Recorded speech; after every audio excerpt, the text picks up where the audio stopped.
everybody, and welcome to another episode of I Hate Your Taste in Movies.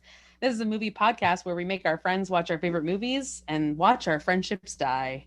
You can follow us on Twitter at I Hate Your Taste and on Instagram at Hate Your Taste Pod. I'm Jackie. I'm Jen. I'm Austin. And today we're doing a Jen pick. Dun, Which dun, is dun. Jackie's favorite time. I love life. Jen, what are we doing? We are watching Black Christmas. We are kicking off December. This is December 1st when this episode is coming out. So It is the holiday season, I guess. And we're kicking it off with my favorite holiday horror film. Do you have a lot of holiday horror films? Honest answer, yes. But but also Black Christmas is just one of my general favorites. It's just, I'm choosing it now to be seasonally appropriate. But I could watch this movie anytime. That checks out.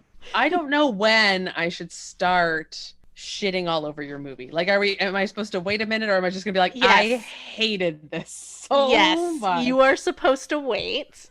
Oh, okay. Let's talk then. Let's generally chat. You guys hadn't seen this before, correct? Correct. I still don't know if I had seen it before.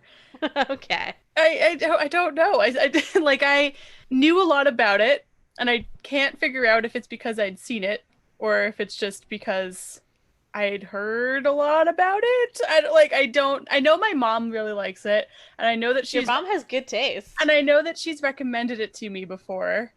And so That's I'm awesome. wondering if we watched it together. Like, there's a good chance it was like on TV and we watched it. Austin's mom is cool, right? Yeah, who knew? Does she listen to our podcast? Should we say hi, Austin's mom? Hi, Austin's mom. Hi, Austin's mom. So it's possible that I'd seen it before. I made a summary guess, but I'll let Jackie go first because I basically just started quizzing myself on, I think this is from this movie. Okay, I'll do my summary. I had never heard of this movie before.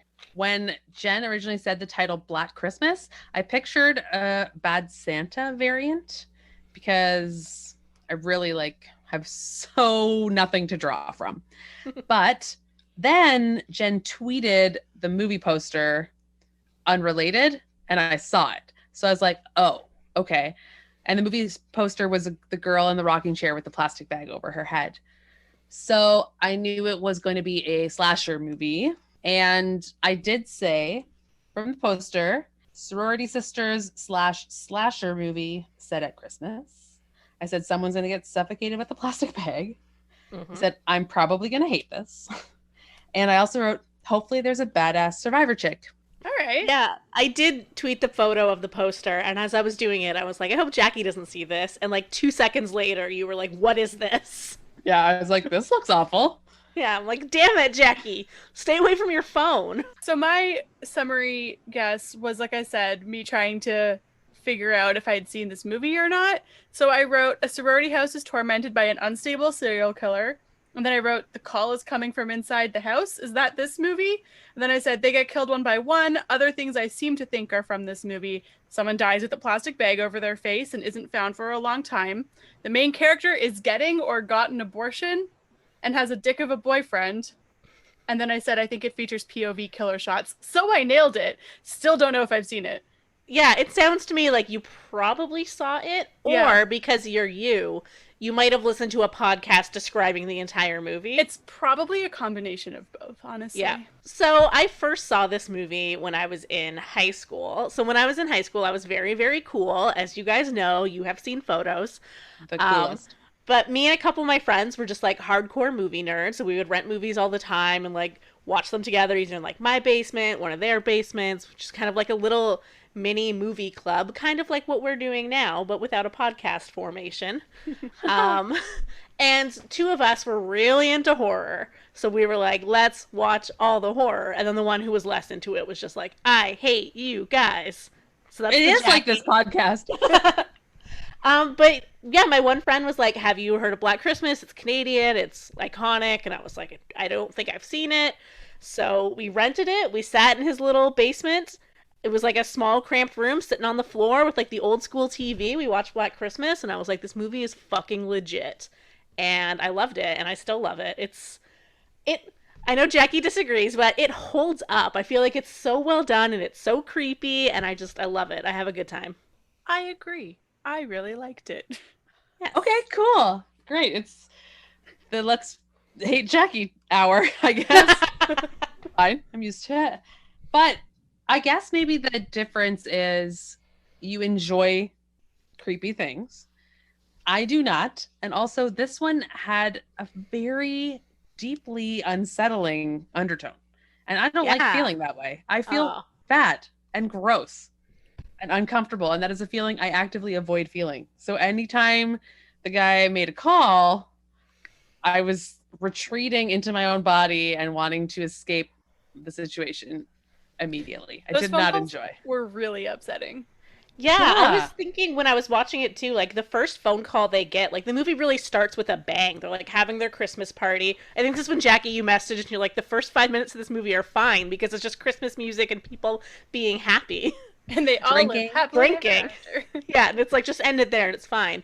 But they get that first phone call and it is vulgar and disturbing and creepy and you're like, what am I in for? So the me of the world, I'm like, I love this movie already. Like something fucked up is happening. And then the Jackie of the world is like, what happened to that charming Christmas party? Yeah. Where's John McClane? That's what Christmas is all about. I don't really want to see anything else. And I also love the idea of sorority sisters getting drunk and like talking shit about each other and townies and kind of being catty. I was like, okay, this is fun. Then it gets awful immediately. So I guess that's exactly it. Like you enjoy that feeling, you seek out that feeling, and I try to actively avoid feeling that way. This movie was not enjoyable. And once again, I'm just somewhere in the middle. Right? Yeah. This is how it goes for like horror movies. And then action movies, I'm the one in the middle with Jackie loving and Austin ready to throw herself out a window. Tell us what it's Sorry. about, Jen. You guys both basically nailed the summary. So it is set at the holidays at a sorority, filmed here in Toronto. It's basically set at U of T, even though they don't call it that. It's like a fictional town, but it's Toronto. And there is a unseen, crazy serial killer person who has broken into the sorority's attic, and he is leaving them very disturbing phone calls and then slowly killing them off one by one. The girls don't necessarily notice this is happening right away because it is the holidays and people are leaving and going home, so they don't fully understand. There's a lot of chaos. They don't really know where people have gone or that the killer's inside their house. And then our survivor, Jess, is working with the police to trace the phone calls. She gets the infamous, the call is coming from inside the house. And she kind of thinks the killer might be her boyfriend, but the movie does not let us believe that the killer is her boyfriend. That seems to just be a fuck up on the cop's part. Are we diving into the end right away? Because, I mean, always. What do you want? Where do you want to start? well, no, just the way you talked about her boyfriend, I guess, yeah, it wasn't surprising. Like, we knew it wasn't the boyfriend. Yes. But the movie does set it up where you're like, I guess it could be the boyfriend. I don't know. I feel like he's in the attic. I just mean that at some points you see through the killer's eyes when Peter is downstairs. That's true. I think. But I don't know. I don't know it well enough to make that as a serious statement. Yeah, I think that the killer is not Peter, but that Jess and the police think it is Peter. So that's why the end is kind of filmed in that way where, like, you don't see Peter appearing at the basement until the killer has kind of left. So in theory, there could have been time for him to go around and be at the window, which is what Jess is thinking. But we, the audience, know that the killer has been in the attic this whole time and that Peter has not. Yeah. I actually was watching, I have the DVD, and on the special features there was like a behind the scenes making of, although it's like talking to the cast now in like 2005 or whatever. So it's not like scenes from the actual making of, it's sort of just them reminiscing. And then there was also like a Q&A, and Bob Clark, the director, was kind of talking about this and said that they didn't intend to make it look like it could be Peter, but the way it was filmed was sort of a little too ambiguous. So he was like, if I could go back, I would tweak a couple of scenes to make it more clear that it's not Peter. Huh, interesting. It's kind of cool that he would change it to be less ambiguous. You almost think he would want to have changed it to be more ambiguous, but I like that he was like, no, Peter's not the killer. Let's just rule that out entirely. Yeah, because that's one of the many things I like about this movie is that they get it wrong. Like, Yeah. the main cop, John Saxon, who is the father from Nightmare on Elm Street. I'm sure you all recognized him as Nancy's dad. I did. Jackie? Like the lieutenant guy? Yeah. No, but I've seen him from something else, and he's like hot in this movie. Nice, nice. Well, that is the dad from Nightmare on Elm Street, but that's fine. He's also the cop from Black Christmas, and then whatever action movie he was in that Jackie knows him from. Yeah. I could We'll look it up later. But anyway, like, his character is sort of supposed to be, like, the hero. Like, he's the cop that takes them seriously and is, like, getting involved and trying to find the killer, but he's so focused on it being Peter that they miss the actual killer. And I just feel like that's a kind of a better, more tragic ending. Like, it's not that the cops are completely inept and don't care, like, is what happens in a lot of these movies. And it's not that the killer is a genius who outsmarts them, which also happens in a lot of movies. It's just that they tried and they still fucked up. Yeah, that was one of the topics that I kind of wanted to talk about, was the police ineptitude in this movie, because I actually felt like it felt realistic.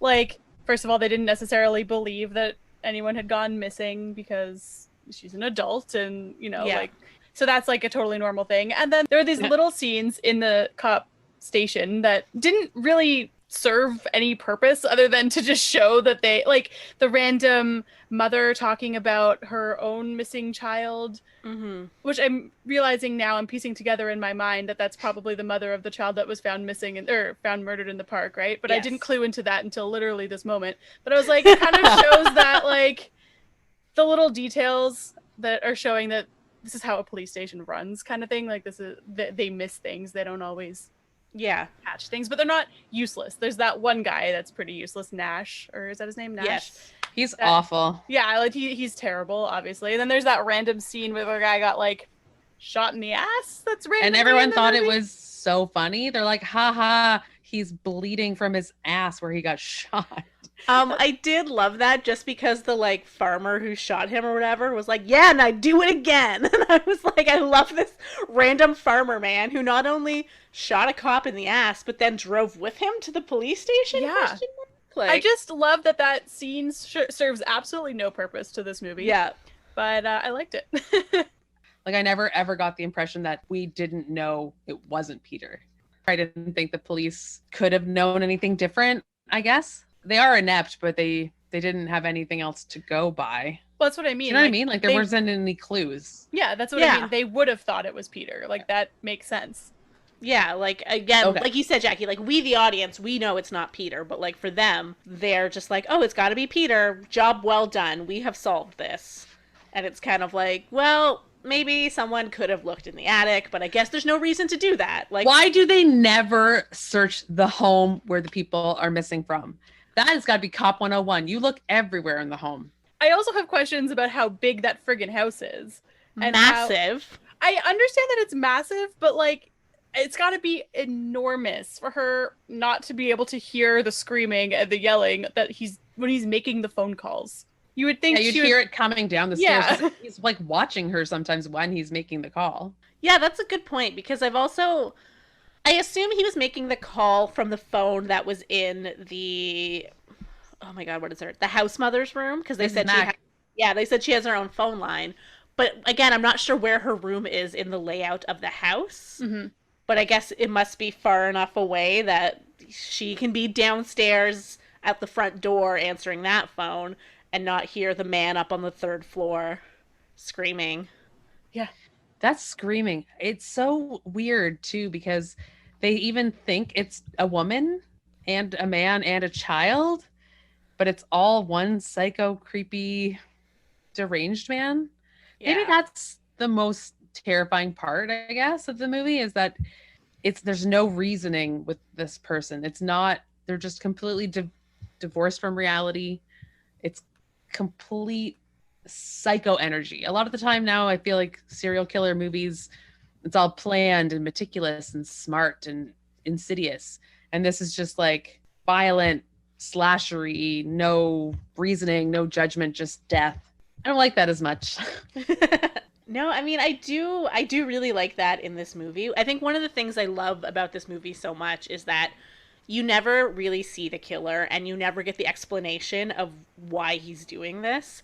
And I know that A lot of people love that stuff. Jackie, I know you love an explanation. I need But it. I think it's so much creepier. Like you said, like it's not someone who's thought it out. There's no plan. There's no way to like outsmart him or anything like that. He's just some terrifying presence that you don't even know what you're dealing with. And then that's just, I don't know, that's so scary. Like I remember seeing this for the first time and the scene where like Jess goes upstairs and sees her friends are dead, and then all you see is his eyes like looking at her through the door frame, and I'm like, that's the only time you really see the killer, and that is the scariest part. Like It is scary. so creepy. Yeah, his eye is so wide. Yes. It's definitely terrifying. I oscillate between liking the ending and not, because it's both a satisfying ending and a really unsatisfying ending. And I can't decide how I feel about it, because we're obviously not getting the answers that we want, but I think that makes it better. But like, it makes it a better movie, but it makes it really unsatisfying just from even if it had been like Jess died, then that I would have been more angry if Jess had just been killed at the end. Like, you know, after the police left her alone in the house after this very traumatizing event. Why did they do that? Yeah, They didn't let's search the house. But I would have been much more angry if she had died than with the more ambiguous ending that we got. Yeah, so if we're just going to talk about the ending, I had that exact same thing where I'm like, the ineptitude of the 1970s, that they like didn't bring her to a hospital to be examined. They just gave her a sleeping pill and put her in her own bed. And then, like, I do think they were going to do a sweep of the house, but there just happened to be a lot of chaos happening at that moment, where, like, the press were outside, and then the dad passed out, and then that's kind of how Jess got left alone in the house. Again, that gets into the realism of the police, where, like, they're not so stupid and not caring. They are, like, there and probably doing things, but just things are coming up, and they're disorganized maybe more than they should be. Yeah. And now she's left alone. But, like, later that day, someone's going to go up in that attic and be like, oh, no. Yeah. Also, she's dead. In my opinion, she's sedated and alone in an empty house with a psychopath. Like, he's definitely going to kill her. Except I know she was signed up for the sequel that never happened. So I'm assuming that she is not dead. Interesting. Unless Jen knows something. Since it never happened, she's dead. No, it's like I did not know that they were going to do a sequel to this, other than the one that was proposed that ended up being Halloween. But then also, Sorry, go back. The sequel became Halloween?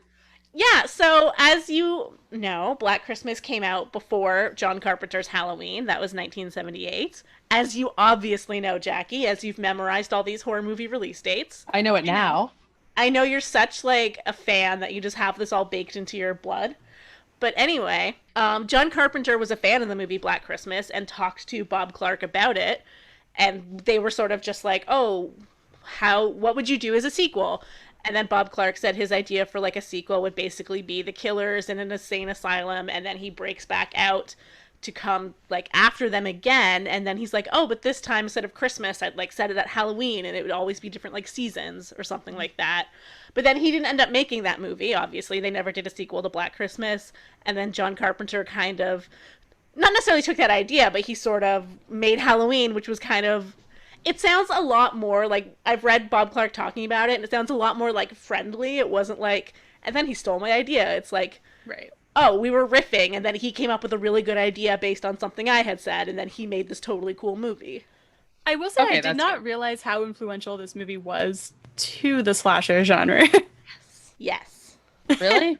What was the influence? Okay, where do I begin? Oh, boy. First of all, Go. Lay it on me. I'm Jen's time to shine.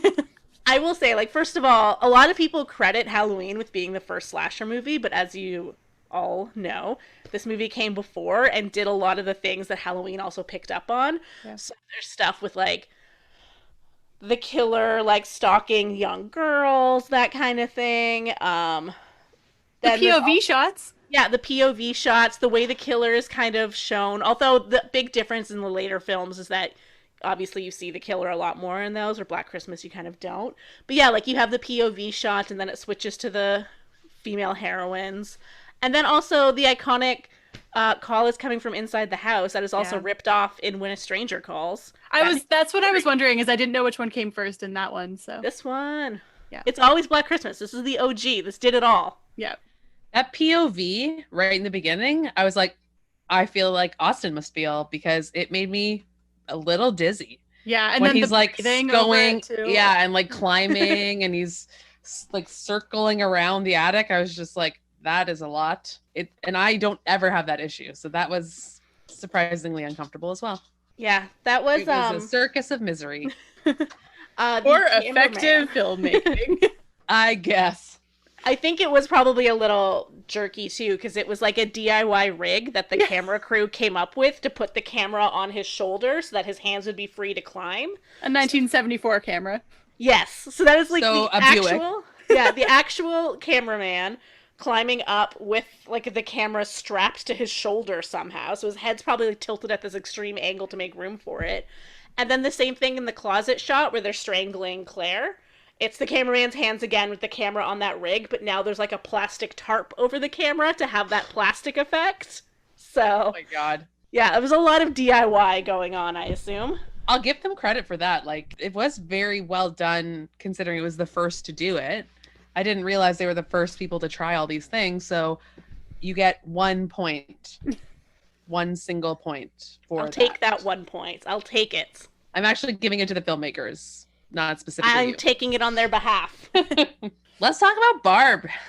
Okay, yeah, let's go through the characters, starting with the most important, Barb. Barb. An icon. Love her. Played by Margot Kidder, obviously. Barb is wicked, but also like a good character in that she's also pretty hateable, which is rare for a character. They're usually so one-dimensional.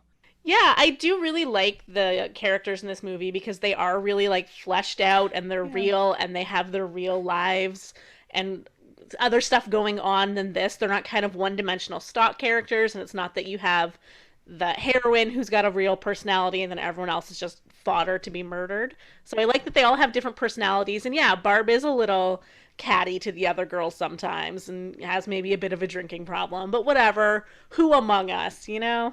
I True, feel like we let's all not. know Barb. Yeah, Jackie's Barb. She already said so. I aspire to be Barb. I aspire to have I- that kind of no filter mouth. I also love, like, when she first is coming out in the Christmas party at the opening scene, she's wearing that, like, oversized button down with, like, a choker. Choker! Loved it! Such Loved a good it. look. Oh my god, I wrote that down too. I was like, damn, we gotta bring that back. Yeah, Yeah, that's that a is- great look. And her hair, her little updo was super cute. Yeah, Yeah. she She has looks really goals. good in this movie. Yeah. But that's exactly what I had written down, Jen, is that I liked that all the characters felt a little more fleshed out. They felt more like real people, even though we don't get to know them for long. Yeah. I still feel like I had a grasp on who everyone was. And like you say, it wasn't just one personality trait and that's that. Like even with Barb, like she's obviously rough around the edges, but I feel like we got a sense of who she was, even if she's, flawed and all. But Yeah, like, I mean, even just using Barb, our hero, our, like, personal hero, not the movie's hero. I see. as I an thought she was the example. hero at first because I'm like, okay, she's talking first. That means she's the one who's gonna live. Yeah. Not so. Sorry. Not so. But yeah, like, even if we use her as an example, like, we do learn a lot about her throughout the movie, even though she's not the main character. Like, we know she has issues with her mother because her mom says, don't come home for Christmas. Go on a ski trip with your friends instead. We know that she's kind of like the brassy talk shit kind of girl. She makes a lot of, like, sexual jokes. She drinks too much, maybe. Poured some champagne into a glass for a child. And yet at the same time, she has all these like really girly figurines in her room. And she's got, like, asthma and sleeping problems. Like, she's just a regular girl in university, getting Super drunk damaged. and getting stabbed. I also like that she had that emotional moment when Claire went missing and she was like, she had that moment where she was like, I know you all blame this on me. And I just felt like that was a really relatable moment. Yeah, because her last interaction with Claire was her being, like, a bitch to her. So she probably feels a little guilty. Like, last thing I said to her was rude and now she hates me. And then she's like, oh, you're blaming me. Like, I got her upset and she ran off and something happened or whatever. And I'm like, that's not what happened to Claire. But also, you did fight with her and she got upset and went upstairs by herself. And that's how she died. So you guys don't know that yet. But I'm like, oh, I could see Barb would still blame herself if she knew the truth. Yeah. I mean, but also she was going to go upstairs at some point anyway. No, of course. I'm not saying that that's anyone's fault, but I'm just No. saying Barb would, like, she's taking it on and Yeah. blaming herself. And if she found out that's what happened, she would be like, oh shit, it is my fault. even though it's only the fault of the crazy man in the attic. Yes. I just still can't believe they don't go up to the attic. Wouldn't you even just peer up into the attic? Wouldn't you be like, maybe she went there to get something and she fell and hurt herself? I'm not sure that the girls know about the attic, because when the house mother is going up there, she sort of looks around and is like, oh, I really have to clean up here. I haven't been up here in so long, kind of deal. It's just like junk. And they're university students, like they're a sorority, so they're not, like, they don't live there. They've probably only been there this school year, some of them. Mm-hmm. Only a few months, maybe, if you moved in September. Some of them are a little older, so it might have been a couple years, but like, Some of them look about 35. Who knows? especially some of the boyfriends. Peter was 38. 38. Ugh. The man is disgusting. Can I we think he talk had a about pretty good Peter career. now? Should we Let's move talk on to about Peter? Fucking shitball, maestro drama queen, bastard Peter. Peter's the fucking worst. He's the worst boyfriend in the world. I hate him so much, but I laugh so hard when, like, after the cop listens into the phone call between Jess and Peter, and she's like, oh, he's an artist. They're so high strung. Died. So, like, Austin, were you able to relate to Peter a lot? Was that something that you, as an artist, as a musician, understand? I laughed really hard at his recital, which was not a recital. It was like So a jury. sweaty. So sweaty. Clearly not him playing piano. I mean, obviously, but I did appreciate the sweat that went into it. The whole thing was so weird. From the playing itself to the, like, judges having zero expression on their face. Well, so what I think is that, like, you have like juries, or it's like your final exam basically, where you go and play for professors, whatever, you get graded, like that's like your final exam in your performance course or whatever. So I assume that's what that was, but it did make me laugh when she was like, his recital. I'm like, that's not a recital. Anyways, Well, maybe technicalities. she's the girlfriend who doesn't fully understand Yeah, music exactly. or whatever, so he just explains it to her like it's like a recital. Exactly. I It's was like gonna- when people ask me what I play and I say percussion and then I say marimba and they're like, what's that? And I say a big xylophone. I was gonna ask you, Austin, for some music knowledge, Yeah. because as someone who doesn't know anything, I always get the idea at that recital where he's like dripping with sweat that he's so like angry and frustrated because of his fight with Jess that he's really fucking up, and then he gets really upset about that. So is that bad piano playing? Yeah, was it bad or good? I couldn't tell either. I'm like, they sounded like I think it was good. music. It would have been better if it was bad. It's possible I wasn't paying close enough attention, but I think it was fine. Okay. I just got the sense that he was like intense, but I was also fiddling with my computer at that point, so it's possible I missed some subtleties. I think he must have Okay. done very poorly, judging Yeah. by his subsequent piano Also, yeah, session. why did he take that out on the on piano? the school's piano? Yeah. I had that exact same where I like wrote down, is this his piano to break? No. Like, you Nope. can't just No break a piano. That was not your living room. That was the school's music room. And you just were like, I did poorly. I'm gonna smash this like $1,000 instrument. Yeah. I think it's more like $10,000. More but than yeah, that. like, Yeah. it's just so bad in every way. Every single thing he says or does is terrible. Yeah. And Jess is so much cooler than him. yeah. Can we talk about Jess now? Yeah. Yes, I like Jess a lot, especially because like she just has this life going on outside of the killer stuff. Like she's Yes. you know, she's fighting with her boyfriend, she's pregnant, she wants an abortion, he wants to get married and have a baby and all this stuff. And she's like, well, just because your dream fell apart doesn't mean mine has I to. loved that conversation Yes. so much when she was like, do you remember when, I forget what exactly she says, but do you remember how like I had all these goals, I had all these dreams, and then you had all these dreams? It's like, you can't expect me to just give all that up just because your plans have changed. Like, that was such a cool moment. It's like, yes, Jess. And like she's very so articulate. progressive for like Very early articulate. 70s. Yeah. Yeah. And it's funny because Because I did like fully talking over at that point. I did read that the idea that she was pregnant and wanted to have an abortion and Peter didn't want her to have an abortion and all this. I did read that that storyline like wasn't intended to be political. I mean, I don't know how you could have that in there and not know it's going to be political. It's also not long after Roe v. Wade. So it is something on that would have been on public's minds, but they said that it wasn't. It was just something for them to talk about outside of the killings. I'm like, all right, that's like the only thing they could be fighting about, but it was good. I liked the way it was handled, and I liked that she held her ground, and she was like, no, this is what's going to happen. My body, my choice. Fuck you, Peter. Yeah. Yeah, I agree. And like I do think it's good that they had this conflict. A, so that her and Peter are at odds, so that like the police start to suspect Peter, but also like that it gives you an idea of like who Jess is. Yeah. And you root for her. You want her to survive because of stuff like this, where you're like, no, she is like a badass. She's standing up to her boyfriend. She's got her whole life figured out. Or maybe not figured out, but she knows she wants to do things. She has goals. Yeah, she has goals. She wants to be more than just his wife at home with their baby while he has no job because he just dropped out of music school. Like, I don't... Well, because he was really going places in music school. As a music school graduate, I can confirm lots of job opportunities. It was the 70s. Maybe there was a lot more pianist jobs out there. It also makes you realize that Jess is so good under pressure. Yeah. She doesn't let anything rattle her, and it kind of makes it make more sense that she's able to handle what's happening, but also be in the house alone and handle the phone calls. Like, yeah, if they didn't have that subplot of her handling her life, her performance could have been very flat and like, why isn't she reacting? Why is like, is this bad acting? I don't understand why this person is so calm when there's a murderer on the loose. But it does flesh her out and make her seem like it's more in character for her to just be handling her shit. Yes. Yeah. Like, especially there's a scene where one of the other girls in the house, I think Barb's sleeping, and then Phil is like, I'm tired, I'm gonna go lie down. Is that okay? Andrea Martin. Yes. And I didn't know who that was. Sorry. But she's from My Big Fat Greek Wedding. I remember now. But yeah, when she's like, I'm gonna go lie down, are you okay? And Jess is like, yeah, I'm fine. And I'm like, I would not be fine being alone downstairs with a crazy man calling, and the police have the phone tapped, and they're upstairs sleeping, and you're just... like, you can't do anything. You just have to sit there waiting for a crazy man to call. I'd be like, why don't you take a nap on the couch next to me? Exactly. Yeah. Maybe let's hang out for a bit. Yeah.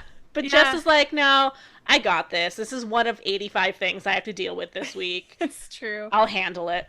I will say I was a little worried at first before I realized who she was. So I was like, okay, Olivia Hussey. She's a good actress. I don't have to worry about this. But when she answers the phone right off the top, like right at the beginning when it's like Barb's mom calling, I think, Olivia Hussey answers the phone and she is already at an 11. Did you guys notice this? Yeah. Like, what? Pardon? Who? And she was already like screaming into the phone, and I was like, why are we so amped right now? Like, calm down. And she did. And she settled into it, and it was nice. But at first I was like, what? I did pick up on that too, because she's like yelling, like really stressed out, and I was like, I wonder if maybe the sounds from the party were supposed to be louder, so that she's like, what? Who's on the phone? But instead she's just like, what? In like a quiet room. She's like panicking. She just made that choice, but yeah, she was the only one who realized that she had made that choice. Can we talk about the phone calls? Why would anyone stay on the line with this psycho for as long as they do? They do stay on for a while before for multiple minutes. They just listen to him. I'm like, you can put that down, right? You can go click and end the call.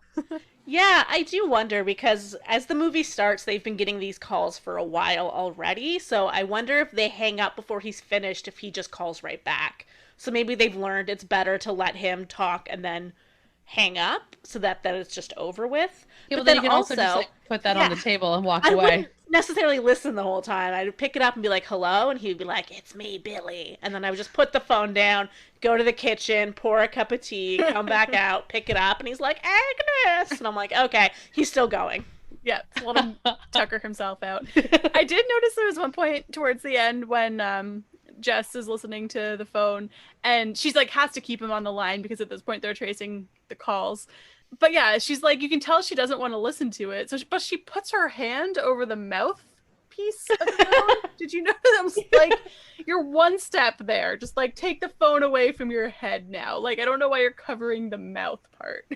Yeah, that's the opposite of maybe what you thought it would do. But it's okay. I'll forgive Jess pretty much anything. She's cool. She is cool. Until she goes upstairs at the very end, and I'm like, Jess. No, and then she goes in the basement. Girl. You go to every direction that they tell you not to go as a horror movie. I feel like she got stuck in the basement. Like, she kind of got forced into the basement in terms of, like, she didn't have anywhere else to go. But the kitchen was behind her. That's true. And there's a door in the kitchen. But she did get the phone call, and I mean, Nash, Yeah, officer fuck up. officer fuck up, just been told, like, do not fuck this up.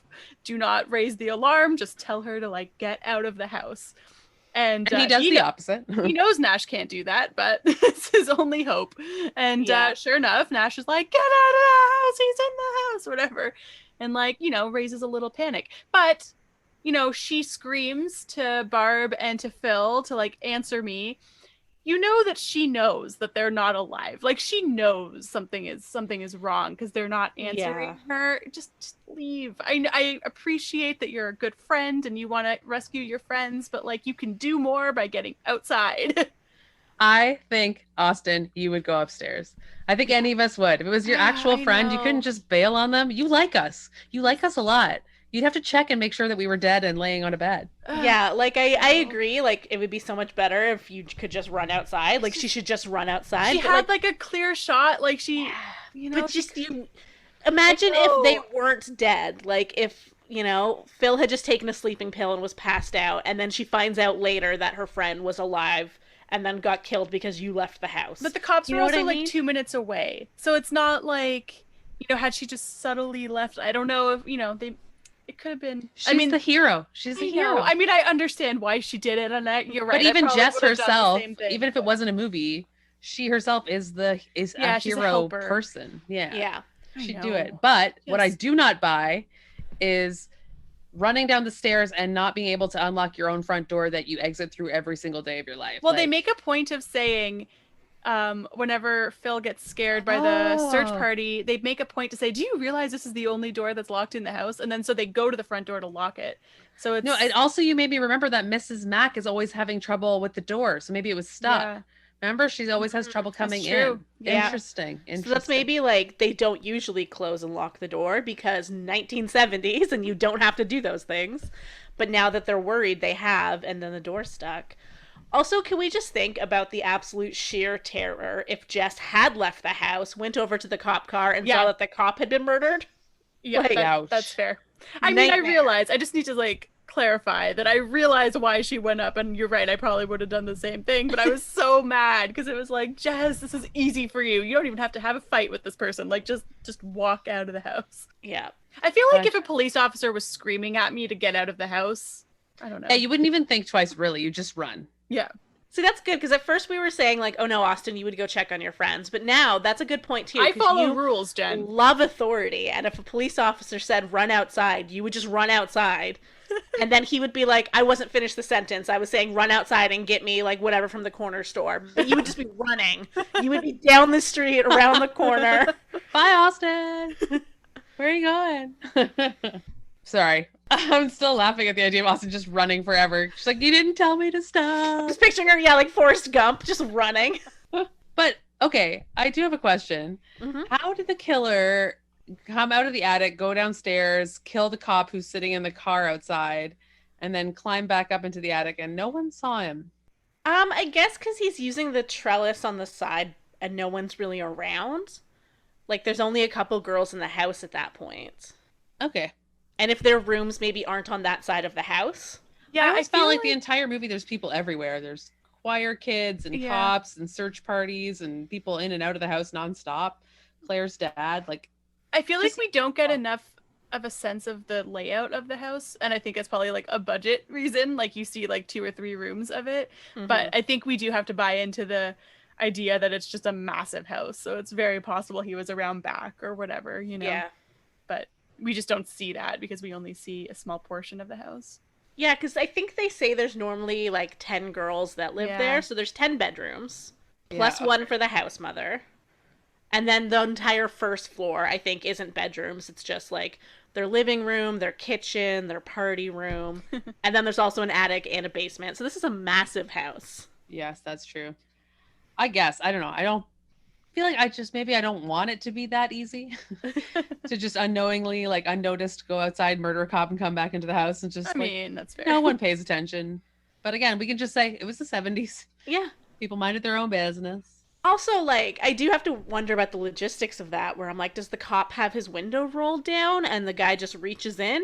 I bet he's smoking. Everyone's smoking in this movie. Oh, that's true. Because I'm like, it's December. Like, I know it's maybe not that cold, but like. Although, he would be smoking with his window rolled up in Yeah, the that's 70s. true. Maybe he was like outside the car or something, and then the killer put him back in the car.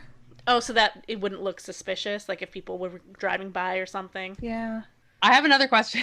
I have so many questions. So there's a really like super sad, distressing subplot of a 13-year-old little girl going missing and her mutilated body is found in a park.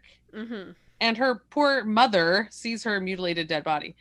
So was that girl also murdered by the main killer guy, or is that a whole other separate killer? This is actually something I wanted to discuss with you guys. Do you think it was related to this killer, or was it a separate murder? I don't know.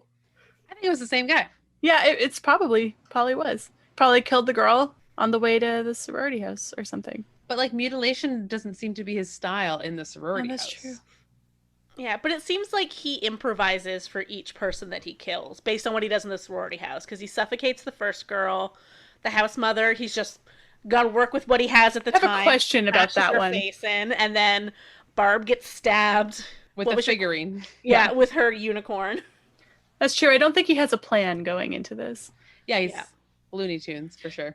Can you walk me through how he kills the house mother? So, I couldn't like orient myself on this one. She went up to the attic because she heard the cat meowing. Claude? Yeah, Claude. Yes. I mean, I also think Billy was mimicking the cat's voice a lot of times to like confuse people. Oh, that makes sense. Claude the cat, at one point, we do see up in the attic sitting on the lap of the dead girl in the plastic bag, giving no fucks like a cat would. Fucking Love it. cats. The realism Terrible. of this movie. Yeah, love it. He's just like, whatevs. Warm lap. Don't care if you're alive or not. Not warm. Right, cold lap. Cold, stiff lap. Chilly. Anyway, the house mother is going up to the attic, so she's kind of just looking around, and Billy is hiding behind. It's one of those attics where it's like a trap door and then like a ladder. So she's kind of up the ladder, sticking her head through like the door, and then he's behind her with some sort of like hook on a rope Pulley thing. situation. Yeah, which they have in the attic for a reason I don't know. That was where I got stuck. And then It kind of makes sense. It at her face. I feel like an old house would probably have some kind of pulley hook system for hoisting up like grain and things you want to store. Oh, yeah. Yeah, and I was like, is this like some sort of dumbwaiter situation? Yeah, I think too, like, I've seen that for bringing like heavy furniture up to like high floors. That's true, They'll yeah. use like pulley systems like that. So maybe that's why it's there. I don't actually fully know why it is there, but he's just like, I've got to work with what I got, and there's a hook on a pulley, and I'm going to toss it at her face and kill her. And then I guess he also went back down and like hid the ladder and everything, so no one knew that she'd gone out to the attic. Because I feel like he hooked her. The big thing hit her and hooked her and like lifted her up, basically kind of hanging her. But she did scream for a while. So then I'm assuming he had to actually kill her in some other way. Oh. Yeah, so I mean, my theory of how this kill went down is that he threw the hook at her and it probably like hit her, cut her, knocked her over, did not kill her, and then he had to go finish the job and then hung her up on the hook. I was going to say, because we do see her hanging from it. Yeah. Later. Yeah, I don't know if the like motion of the hook would just hook and hang her right away. So I think maybe it just more like knocked her off her feet, swung her over maybe, and then he just had to finish the job. So explain this to me. I thought I must have been seeing it wrong as well. I kind of thought that she was always hanging from the hook over the trap door, but she was higher than the trap door. Like I thought she was always kind of stuck with her feet almost dangling out of the trap door. I thought she got hoisted up, but okay, that makes more sense. Like, I thought she was hanging somewhere like further, but I don't know. We'd maybe have to go back and look. I was kind of visualizing it as the like Johnny Galecki kill, and I know what you did last summer, where he gets like hooked through the chin. That's kind of what I thought happened to her. Gross, but it is an originator, so maybe. Yeah, maybe. What else we got? I could talk about Peter for another whole hour because he's such a shit. Oh my god. The way he says, he's just like, you can't make this decision, and he doesn't even propose. He says, I'm quitting and we're getting married. And she doesn't say anything. He's like, don't you have anything to say to that? And she's like, yeah, get fucked. Like, why would you think that wasn't, he didn't even try and propose. You know, he never ever once tried to like take her feelings into account in any way. He was just like, this is what I want, so this is what's going to happen. And he's such a psychopath. Like, I agree with you. I hate Peter so much. We could talk about how shitty he is for hours. But, like, when she's first telling him, like, I'm pregnant and I'm having an abortion, and he's, like, flipping out and being like, what? You can't make this decision without me. And then he's like, you're so selfish. Don't you ever think about anything but yourself? And I'm like, what? You're the selfish one, Peter. You're right. Who are you talking to? You have to have the baby because I want it, and now I'm going to marry you, and you are going to raise my baby. Like, the end.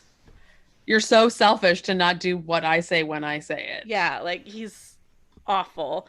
Jess could do better. Why do you think they were even dating in the first place? Because Phil, Andrea Martin's character, even says to her later, once Jess suspects that he's the killer, she's like, I never really liked him, but I don't think he's a murderer. So I'm like, oh, your friends don't like your shitty boyfriend? Jess, maybe look at your choices. It totally makes sense, though, because he's like the artsy university older man type where you're so stupid on first year. You're like, yeah. I remember I dated a guy who was 10 years older than me when I was in like first or second year, and he worked at a bank. So I thought he was an adult. Like, let's just all acknowledge we make some dumbass choices in first year. That is true. We do make some dumb choices when we are young, but I just like... She grows up fast and she's like, no, I'm not settling for this shit. And it's, maybe she was under some spell, but she really gets an eye of his real character. Yeah. With how he deals with this problem, i.e. orders her around and doesn't deal with the problem. Yeah. And even before she tells him she's pregnant, like the day before, she's calling him on the phone and kind of saying like, I need to talk to you about something. And he's like, well, why do we do it in person? Don't you know I'm studying for my piano thing or whatever? She's like, I need to talk to you. Like, we're doing this. I'll see you tomorrow. And I'm like, what a shitty boyfriend. Like, I get that you're busy because it's exams or whatever, but just, like, take 5 minutes to talk to your girlfriend. This is what I need. Like, I need to talk to you right away. Yeah. He's and like, then she has to come to where he's practicing to have the conversation. Like, she's telling him that she's having an abortion, like, in a classroom, basically. They can't even meet up at his dorm or go for a walk in the park and have a little privacy. And then he says, we'll talk later. And she's like, I'm not changing my mind. And he's like, we'll see. Yeah. I was like, how dare you? Honestly, like, I know we already established Peter is not the killer, but I am glad that he gets murdered at the end because they all think he's the killer. Like, yeah, so the best scenario. So let's talk about that for a second because I didn't understand that. Are we saying that Jess kills Peter? Yes. Yeah. Okay, because I thought they both got attacked in the basement by the real killer. It just happened to be dark and very confusing, and Jess survived. But she beats him to death with a fireplace poker. Yeah, so I think what happens is Jess gets into the basement, the killer's there, and then Peter arrives. The killer's like, I'm in the attic now, back hanging out with my dead bodies. And then Peter's like, what's going on, Jess? Why are you hiding in the basement? I'm just going to break a window and come in and talk to you. And she's like, this is serial killer behavior. He's obviously the killer. And then she kills him in what she thinks is self-defense because he's probably, like, he's approaching her. He's going to try to talk to her and figure out what's wrong. And she's like, stay away from me, please. And then kills him with the fireplace poker. Good for her. Yeah, good for her. He deserved it, even if he was not the murderer. Yeah, it's the best case scenario, really. And I do really, really hope that she gets that abortion tomorrow. She's dead, man. She's dead. She doesn't make it out of that house. I believe she does. It would have been nice, again, if the police had just taken her to the hospital instead of putting her in her own bed to sleep it off. Yeah, and like, where did they get a sleeping pill to give to her? They're just like, we found this in the medicine cabinet. Let's give her some. I think she lived too. I like to think that she lived too. I think she did. Maybe it wasn't even a sleeping pill. Maybe it was like the bottle of sherry that the house mother had hidden somewhere. They're like, in the toilet somewhere. She takes that out of the toilet water and drinks it without even wiping it off. Yeah, girl. I did. Girl. Also, when she did that, she took it out of the toilet water. I was like, I really hope that lid is sealed tight. Like, ooh. Probably not. It's not. How do we feel about Mrs. Mack? Because I kind of love her.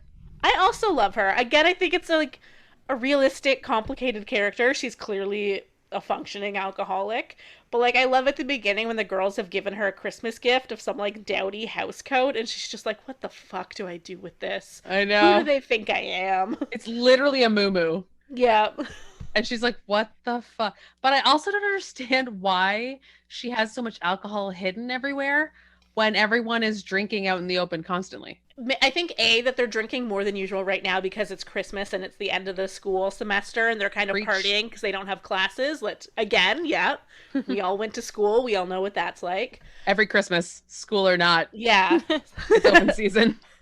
But I think that's part of it, so that they're drinking a lot more right now, whereas she, as an alcoholic, is drinking a lot all the time. So it might be a little different in like a Tuesday morning in January when she's also still downing an entire bottle of sherry for breakfast, you know? So I think it's more just like how you have to get through to survive and hide your alcoholism.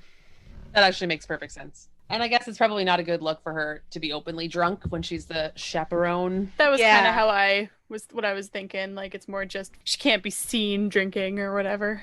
She's Yeah, cool 'cause- though. She has some freaking funny quotes. And she like puts lipstick only on her top lip. Yeah, I did like that because she gets distracted So by crazy. the cat. But the second she said, "Oh, okay, well, I'll see you guys later. I'm going to my sister's, so I might not be here when you get back." I was like, she dead. I was gonna talk about that. I loved how they set that up, where it was like, Obvious. yeah, Yeah. I know, it is so obvious, but I also thought it was a really good way to be like, okay, so she's definitely gonna die. Like, we all know that as audience members, but it makes sense when Phil gets back and it doesn't. Yeah, There's no it's alarm like- bells ringing because Mrs. Mack's not there. Like, I thought that was a good way to kind of keep the story going. Yeah, definitely. And the same thing with like Barb sleeping. They all know that she's up in bed sleeping. Yeah. So they kind of just leave her there. And like we know that she's gonna get killed up there, but they're just like, oh, she's fine, she's sleeping. It did kind of make me laugh when they were just like, Barb, why don't you go sleep? Like, Yeah. Yeah. She did need to go sleep it she off. did need to go sleep. But It maybe felt like once she was get- sleeping for like 14 hours though, and no And one like, checked there's a on her. lot of action happening in the house at that time, but okay, deep sleeper. I really don't understand Barb's asthma attack that comes out of nowhere. All of a sudden, she's like gasping, and she points to the inhaler that's on the pillow beside her, has to hand it to her, and she's like, "Thank you. Now I can breathe." I'm like, "You have an arm. You could reach that and breathe just fine." Yeah. Ugh, Barb is so over dramatic. Take a chill pill, Barb. She's also maybe still a little drunk, and that's why she's like, oh, I need my inhaler.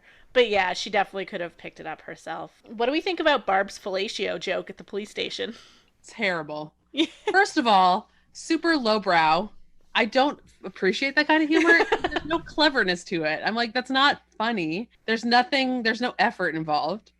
And I didn't even understand that the cop was so stupid that he didn't understand. I thought that he was just like, all right, idiot, whatever. I'll write down your stupid thing that you're telling me to write down. Also, exchanges don't exist anymore. I was so gonna that's ask, gone. what is an exchange? Because I feel like I mean, I understood what fellatio meant, but I don't know that I understood the context that it was. Yeah. I know from Archie comics that back in the 60s, 50s, early days of phones, yeah, they had a letter, and it would be the exchange to get to the operator who would connect you to the proper. Oh, okay. So those were like assigned by letters, and then numbers were how you switched. Yeah. I see. Anyway, So I'm guessing they were still on an exchange system at that time because so dumb though. I was they like, claimed there was letters. there could have been, I guess, a funnier joke, but I mean, if it makes sense for Barb, she's Yeah. rough. She's a sex talkaholic. She cannot stop Mhm. saying inappropriate things, but maybe it was, I'm used to like modern comedic timing, but I'm just like, that was so terrible and not funny at all. So one thing I found out when I was watching those like special feature documentary things today was, first of all, I had the same reaction to it as Austin did at first, where I was like, I understand what fellatio is, but how is that part of your phone number? Like, does it make Yeah. any sense? So I didn't realize like it was something of the time with the exchanges. I figured that out later. But then I also didn't realize like how it was also of the time in the sense that fellatio just wasn't as common as a word. So John Saxon talks about how he didn't want that joke in the movie and fought with the director about it because he thought it was pronounced fellatio and not fellatio. So he's like, this joke doesn't make any sense. It's fellatio. Fellatio. And they're like, So no. fancy. Like, that's not it. And then the actor playing the dumb cop was also like, I was pretty sure I knew what it meant, but I just played it like I didn't. So I'm like, It sounds like fellatio wasn't necessarily a hugely common term at this time, maybe. So that Okay. joke was maybe a bit more of a subtle humor for 1974. It was a subtle joke. Okay. Yeah, like maybe. I mean, this is just based on what I picked up from them talking about it. I do not know about I mean, I guess blowjob humor of the that 70s, would but sort of check out with the scene where they figure it out and they're laughing at him, and Nash is like, "It's Yeah. something dirty, isn't it?" Like he. That cop who all he does is laugh should get murdered immediately. I hated that guy. I was like, shut your stupid cackling mouth. It's not that funny. And he just over the top laughs for 17 minutes. Hate him more than the killer. I did like that part though when they were first figuring out fellatio, because like John Saxon, the only smart, good, useful cop, I guess, is like about to pick it up, and the other cop is laughing in the background, so you know he's about to look at it, and then he sees it because he's picking up the phone, and he's like, "What the hell?" And the other cop starts dying, and I'm like, I love that all the cops knew that this was a thing, and they were like, "Just wait till he sees it. Just wait. Don't tell him. He's gonna lose his mind." It's so funny. Also, kind of realistic. Exactly. Yeah, that's workplace humor. Yeah. He's totally a good boss too, because he goes along with it and he's like laughing with his Yeah. Yeah, that's subordinates. well, I'm glad we sorted out what exchanges were. That makes the joke make more sense to me. Well, I am young. As a person who was born in 1922, I've seen the advent of the telephone machine. The other old tech alert I'd love to talk about is the tracing of the phone calls. I thought that was so cool. Totally. He had to physically put something into Yeah. the phone and Yeah, then and- run around a warehouse full of cables. Yeah, it was crazy. I had that too watching that scene where I'm like, I don't actually understand what he's doing. I get the I guess gist, but This is how phones used to work. But like he actually has to run and like trace the cable that's Yeah. like Yeah. what? How did this ever work? Honestly, I don't know how phones work nowadays with like waves and what you call it, clouds, etc. But it seems so much more complicated when it's physical wires. And it also makes more sense now why they always have that trope of like, oh, you have to keep them on the line long enough so we can trace the call. that It's is like, true. yeah, you have to run across a whole warehouse. It takes some time. You're following the cords. You're gonna do stuff. And then you have to memorize the like code or whatever. Yeah. I would get back to I'd get back to the operator and be like, shit, I forgot the first letter. Like run back. And Yeah. I'd be like, okay, it was E7. Oh shit, wait, no. E9. Wait, hold on, guys. Make the Can I- killer call back again. Let's Yeah. do this one more time. It's fine. We'll just wait until he does it again. Probably 3 murders next. Not a big deal. We'll just wait. Gets his cardio in. Can I just say though that I love those old style phones? I really wish we still had those with the big heavy headset. Yeah. Those are fun. And like a rotary dial, I'm in. I want one of those. If I had a landline, that's Oh what I man, the number of times when I worked at the escape room, I watched kids try to figure out how to use a rotary phone. It was our hint phone, and it wasn't even, they didn't actually have to dial anything. They just had to pick it up and it would ring. It was set to ring automatically. But oh my god, the struggles that they had. And then even like, or they'd pick it up and then I would be talking to them and then they would start playing with it and so it would cut out and I'd have to like go in and be like, stop touching the phone, please. A, that makes me feel ancient. We are, yes. Yeah. B, I Blaming. remember this TikTok I saw a while ago where it was like, how do you mime a phone? So everyone who was like a millennial and older Oh, would mime the yeah. phone with the thumb up and the pinky down like you're talking on the phone. And then they would go up to like young people and they're like, how do you mime a phone? And they would hold their hand flat like an iPhone. Because Oh, I phones don't like don't that. have Don't like an like earpiece that. and a mouthpiece. They'd just be like, this is the phone. And I was like, oh no, I'm so old. Don't worry, Jen. I think we have proven this episode that we are not old because we just spent 10 minutes trying to figure out what exchanges were and Actually, our grandmother Jackie explained them to us. it's true. You're welcome, kids. Youths.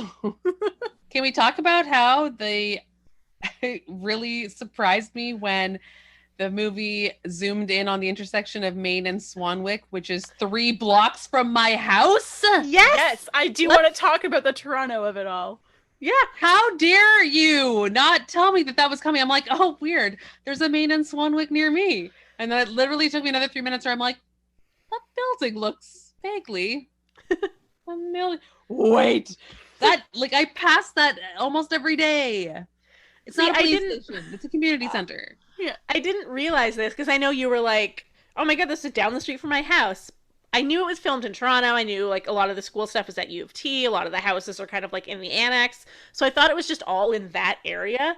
I didn't realize it was out by you, Jackie. But again, at least if any part of the movie is being filmed by you, at least it's the police and not the murder. They're incompetent. Yeah, cops are incompetent. That's fine. But it wasn't the murder. No one got killed near your house. If you think about it, the search party that found the mutilated corpse was kind of near the police station. That's true. I don't know where they filmed that. What park? Probably that could in my have been. backyard. Why not? Maybe that it could have been. It could have been at the beach. It was very crazy to see that. I don't ever see anything I recognize in movies. I know you guys who either grew up in Toronto or lived here for a long time, you recognize when movies are filmed in Toronto, or like there's Instagrams dedicated to like spotting Toronto's streetcars in all sorts of movies and stuff like that. But I've never seen anything like that. So this was very shocking. Yeah, it is like a very big, long close up on like the intersection sign. Like, had it just been the building, maybe you wouldn't have clicked, but not at all. And I just kept going like, that's so funny. There's a main street and a Swanwick Avenue, just like I know where that is. And I was like, good for me for catching that. I pulled up a list of all of the filming locations. I thought it was cool to see U of T in the 70s. All the basically non-house action. We got a nice shot of the Soldiers Tower at Hart House, where that old man gets hit in the head with a snowball by a bunch of jackass children. Oh yeah, that guy is so rude. Right? He's like, oh, I should have been more careful. He's like, yeah, you should have been. And he's like, well, I said I was sorry. Seriously. I'm like, but then he's nice after it because the guy's like, hello, stranger. My daughter is not here. Do you know her? And the guy's like, yeah, she's this sorority. I'll show you where the house is. Yeah. You're really taking a risk with a stranger. Like, excuse me, stranger, do you have any idea who my daughter is? He's like, oh, of course. Universities are large. There's a Not lot this of one, people there apparently. you don't know. Yeah. But yeah, so there was a bunch of Hart House scenes. You can see University College. This is all at U of T. The music scenes, the music room was in Hart House, and I was like, they could have used the music building, but I don't actually know if the music building would have even been built at that point. There's a nice shot of Lakeshore Boulevard near Islington, when the police are racing down the street with the lights on. I think that's all I got. That's cool. When you were looking this up before, Austin, like the sorority house was like not too far from me. Right. Oh yeah, didn't even talk about the main events. Yeah, it's up by Casa Loma. I like how we're just slowly geolocating ourselves. Yeah, so people can stalk and murder us, but that's fine. Before this episode comes out, I'm going to walk to where that sorority house is and see if it's still there. Jackie, you can walk to the intersection and take a picture of the street signs of Maine and whatever it was. Swanwick, I would love Swanwick? to. Yeah. Okay, that's our chore. Austin, you gotta go to U of T. Okay. Yeah, perfect. And we can be like, then and now. Yeah, We sorry. talk about how shitty Claire's dad is. See, I don't think he's that shitty. He tries to, like, find her. He just seems like a very meek old man. Yeah. I mean, he's not shitty like a bad person. He's just, I guess the acting is shitty. He only has one expression on his face the entire movie, and it's all eyebrows. And he never seems that concerned even, and like, it just doesn't play. If your daughter is missing and you suspect something bad happened, you wouldn't just kind of hang out and chill and have some dinner and like, yeah, I did get that chat. sense. That he was just kind of hanging out. It's Right. like, well, I don't know where my daughter is. Guess I'll chill here for a while. eat some meatloaf, just like have a nice conversation with Mrs. Mac. Well, he didn't actually eat the dinner. He told Mrs. Mack he wasn't hungry. Fair. But was yeah, he, like, I don't- roaming the streets. I don't know. Like, I think when he first discovers she hasn't showed up, there's a lot of chaos going around the house of people being in different places and no one really knows where anyone is. But a lot of people just keep telling him, like, oh, she's probably out with a guy. She's probably out, like, partying. And then as he's walking through the sorority house, seeing that they're kind of, like, into wilder things, even though his daughter is, like, the prude of the house, the goody two-shoes. She's the me of the house. Yeah. But he doesn't know that. Yeah, she's the Austin of the house. He doesn't I don't know. Does Austin have pornographic posters all over her walls? No, that's too risque for Austin. Yeah. But, you know, so maybe he's kind of just like, I don't know what's going on, but I think my daughter, maybe she's acting out and is out doing something. And then it's only after they have, like, the police search and they find the mutilated little girl that he's kind of like, I just don't know what to do now. So he sits around in the house and then is back out with the police again later and is kind of coming and going. But yeah, you don't really get a full sense of what he's doing a lot of the time. He's kind of just around and they're like, oh, I'm sure she'll come home. You can just wait. Yeah, which I mean, I guess that makes sense. Like, it's unlike her, and he knows that. But I mean, I guess that does track that he would go to the sorority house, and they'd just be like, she'll be back soon, I'm sure. Like, just come hang out. Like, I guess that does make sense. But yeah, there wasn't a lot of urgency to him for a while. Say this was the real world. Eventually, he'll realize that the entire time he was searching, she was dead in the attic. Yeah. And like while he was eating and sitting and sleeping and wandering, she was always up there dead in the attic. Like, this is gonna haunt him forever. Yeah, like that's super fucked up. Yeah. But yeah, it did also make me think about like what it would be like to have someone go missing in the 70s. Like even before she's like officially missing, when he's just waiting to meet her and she doesn't show up. Like he can't call her. Like there's nothing he can do. He's just standing out there for like hours until a stranger like points him in the direction of her home. But like he just genuinely is like, what do I do? We were supposed to meet. My daughter isn't here. Like I don't know what to do. And then when he goes doesn't know where she lives. Yeah, he goes to the sorority house eventually, and they're like, oh, she might be at that other house. Then he has to go find another place and talk to her friends there. And they're like, oh, maybe she's back by now. So then he has to go back. Like, it's just so much of not knowing and not having a way to access that information. Like, just text her. I'm so glad we can do that now. Right? Like, where are you at? To modern technology. Although you're definitely right. I never really thought about it. You don't have any concept of any place she might be. Or where especially because he's from out of town, so he doesn't know it very well. Did anyone else get kind of like a sexy vibe between Jess and the lead cop? No. I thought they were gonna date. They were like talking on the phone. He's like, "What's going on?" She's like, "Oh, he's an artist. He sucks." And the cop's like, "Who's not an artist? Me. I'm a cop." I totally got their vibe.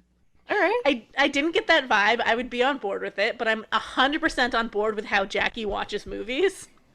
Yes. Imagining vibes. I'm very lonely. No, but it's for the cop. I'm like, the cop is listening to her private phone calls. I know she gave him permission to do this, but it's a little awkward. And you're just like, and then the cop sweeps her off her feet and they live happily ever after and no more murder. This is how they get past their professional relationship. He's learning about her. They're talking about their lives outside of the serial killer thing. Maybe they get coffee. All right, fine. No cop sexy vibes except for me. You know what? Maybe Jess lives, she survives, and then he takes her out to coffee, and they discuss the traumatic event they went through. They've bonded a little now, They live happily ever after. She does not. I don't think so. How do you think the next part of the movie happens? I think there's a cop standing right outside that we saw in the end credits. Yeah. So I think he'll probably go in and do a sweep. No, I think we're like 2 minutes away from someone doing a sweep of the house. I don't think Billy's going to come down and murder her now. I think he knows there's too much police presence. So maybe he's trying to find a way out the trellis and hide somewhere else for a bit. That'd be great if in the credits you saw him climbing down the trellis. Yeah. Just like really awkwardly that he falls. It's like a Simpsons episode all of a sudden. All right. Ooh, whenever Jess is running downstairs away from the serial killer, and then she's like at the door, she's struggling with the door, and when he grabbed her hair, I screamed. But also, it's such a good moment. So I screamed, but also her scream. Oh my God, it was good. Like, that's gotta be one of the best horror movie screams I've heard in a long time. I didn't notice it. Was it just really like? It was just do you think they actually grabbed her hair and pulled. It looked like it. It did. I'm sure it was not really, but it looked. I wouldn't be so surprised. Like the 70s seemed kind of cowboy filmmaking. They were I was like, it was 70s filmmaking. I think they grabbed her hair.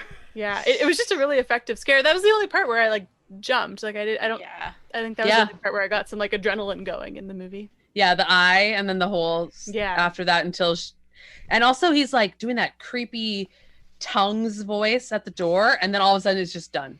He just turns it off and walks away. I'm like, that is so unsettling. You shouldn't be able to flip that switch. It's weird because we don't see him, which I think I like. I like not seeing him. We don't know what he looks like. I know that that's just because it's the cameraman. Just see his eye doing his thing. But I want to know. Who is he? Why is he? It's gone. All the mystery's gone. Once you know it, they look like. They're not scary anymore. Yes. I agree 100%. I like not knowing. I think your imagination is always going to be so much scarier than what they put in front of you. So there's Which a is lot why I of don't like it. Yeah. Okay, well, I feel like let's interpret this. I'm pretty sure we can figure out what he looks like. It was the 70s. Every man in this movie has like long, shaggy blonde hair. Let's assume he has long, shaggy blonde hair. Yeah, he looks like Peter, but with Bloodshot crazier eyes. Yeah, eyes. exactly. Yeah. He's Peter with bloodshot eyes. Do you know what I would have liked is if there was like almost Easter eggs or something? If you saw a guy in the background in one scene and he ended up being the killer later on. Like I like that more than an unknown killer. Like I want it to be that you have to figure it out yourself. Does that make sense? Where it involves more better observation during Like the movie? the clues are there for you. Yeah. But like I want there to be an answer that you can find if you just try hard enough. I was basically. really surprised at how little information we got. I think I thought that we knew more about the killer. Like I thought that we learned more about him. If you want to learn more about the killer and his backstory, then you can watch the 2006 remake, because that was the era of, in horror movies, you need to know the killer's tragic backstory. So same thing with the Halloween remake from Rob Zombie, where they were like, what if this was 2 hours of explaining why killers are killers? Maybe that is why I thought I knew more about him. And then I'm like, I hate this. That doesn't sound very appealing either. But I think, I don't want to know about the killer's backstory, but I want to know how this guy who has been calling them and stalking them for a certain amount of time, where has he been living? What has he been doing? Did he have a house? Did he live with his mom? Like what? He can't just have appeared from nowhere, called them for weeks and then murdered them all. So do we think that because he just came into the house that night, so I am assuming he's maybe been calling them from other places, or do you think, Jackie, that he was living in the house for a while? No, I think he was somewhere else. Okay. I feel like maybe he's a townie.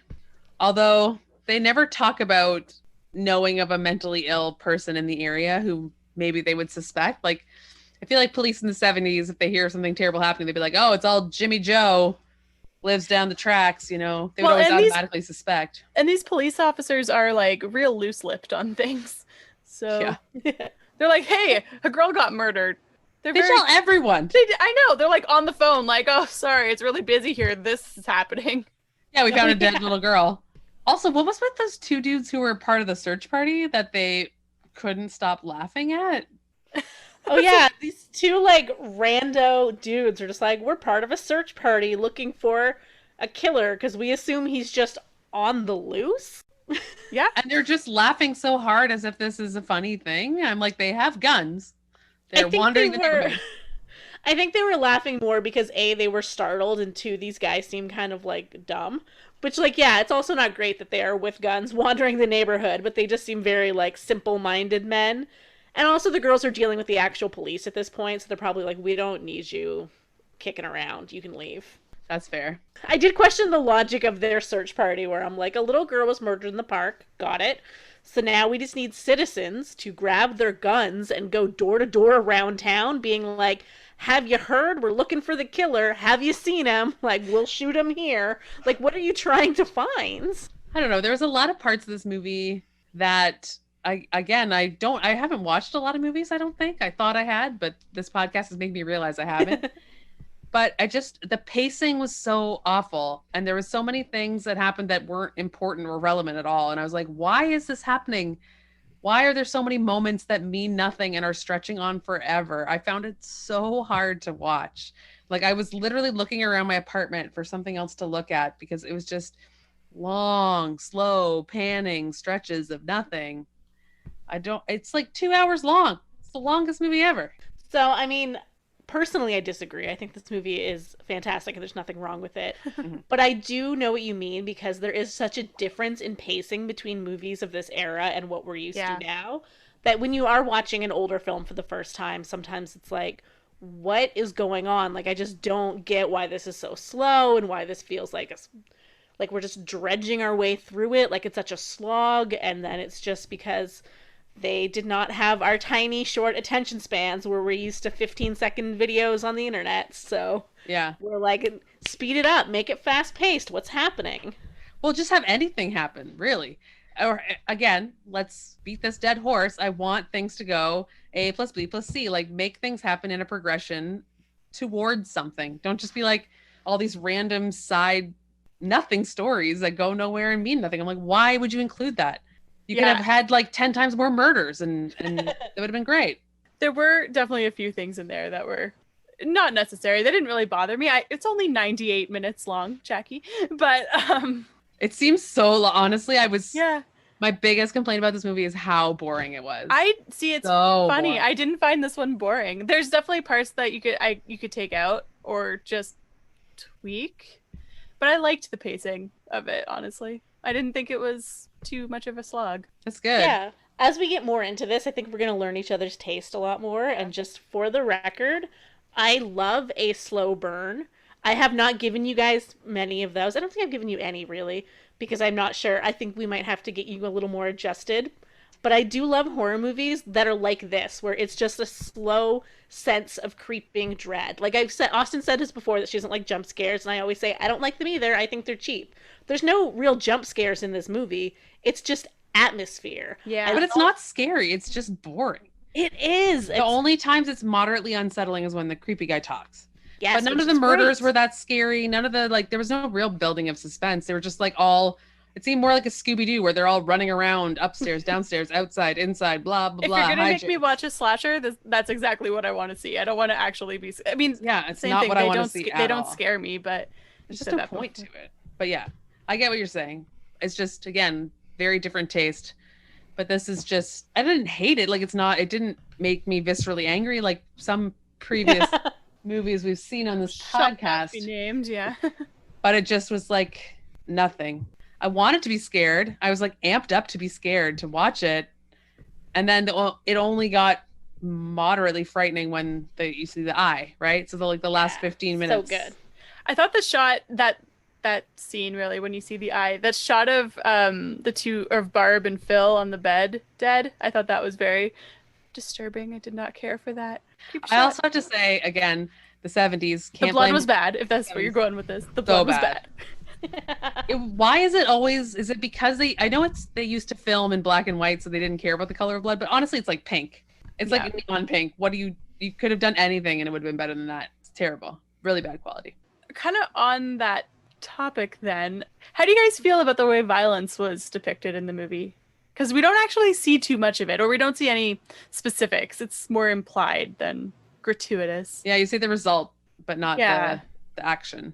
Yeah, I'm trying to think. You see Claire getting strangled, and that's kind of the only kill that you really fully watch. But it's kind of quick, right? Like, you don't really see it.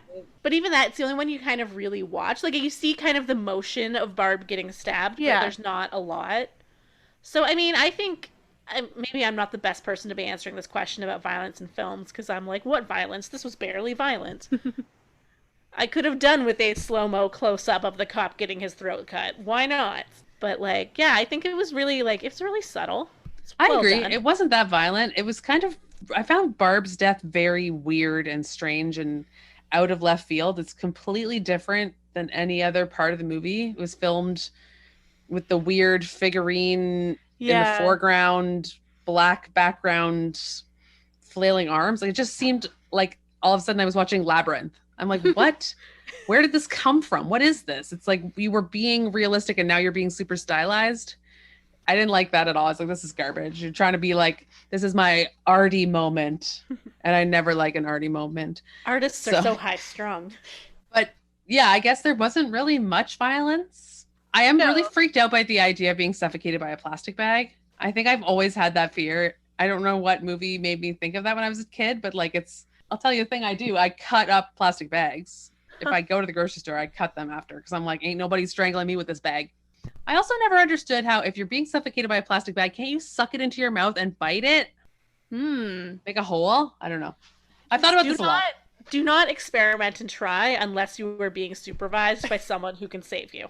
I'm just throwing that out there, Jackie. I don't think your dogs would be very helpful. I'm like, hey, you guys, can you No, they're asleep. They're not going to help me. Don't worry, I'll never try. I'm afraid that somehow, like, I feel like in my sleep, I'll sleepwalk and trip and land with my head in a plastic bag and suffocate myself. Like, I swear it's a fear I have.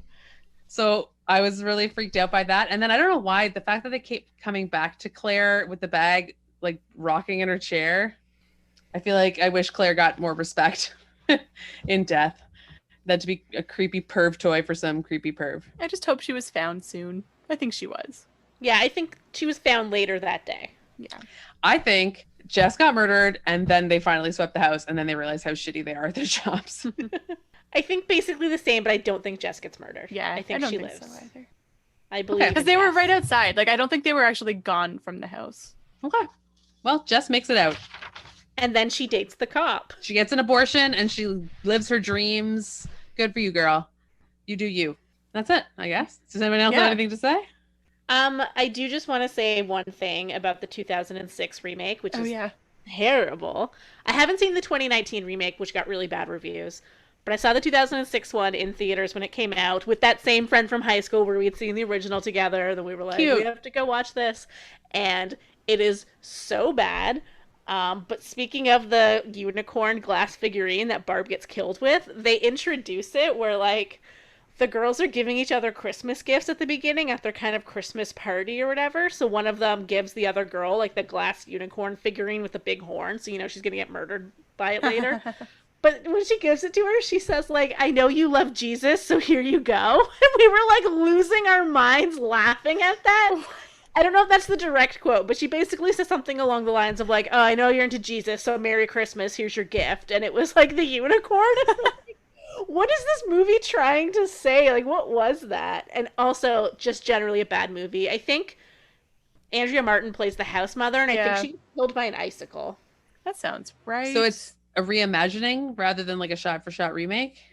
Yeah, it's not a shot-for-shot remake, but it's the same plot of, like, the sorority girls in the house and the house mother and the killer upstairs on the phone, except there's a lot more explanation of who Billy and Agnes are, and then they, like, murder people in really stupid ways. It's probably a lot more gratuitous while we're on the topic, because it is 2006. Yes, that was that era. Those early 2000s, mid-2000s horror movies are awful. Is there an actual Agnes, or is it still just one guy? It's just one guy. I think the story, I'm trying to remember, I don't fully know, but I think it's that Billy and Agnes were brother and sister, and their parents were abusive, because this was also a really big trend. It was the same thing with the Halloween remake, where they were like, what if incest and abuse, and that's why you're a killer? So I was like, oh, I really hate this. But it was that, and then he, like, killed their parents to protect Agnes or something like that, so he was, like, lost his mind because of it, and was, like, killing people for Agnes, but Agnes was also dead or something, but he couldn't accept. I don't know. It was stupid. It was basically some backstory of abuse, incest, makes me crazy murder. Oh, classic. Tale as old as time.